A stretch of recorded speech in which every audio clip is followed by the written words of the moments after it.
Do you have a bank account? Do you have a credit card? You're one of the lucky ones, not 40% of the world who don't. 3 billion people of the world's poorest without access to the most basic finance that many of us take for granted. We saw an opportunity to create greater financial inclusion centered around mobile phones, the power to improve lives in the very hands that need it most.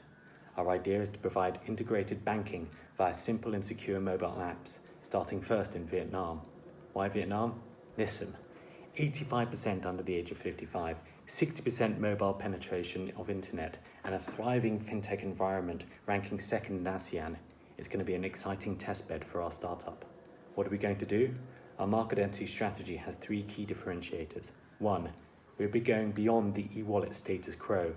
We want to provide at least a basic range of banking services, savings and credit financing.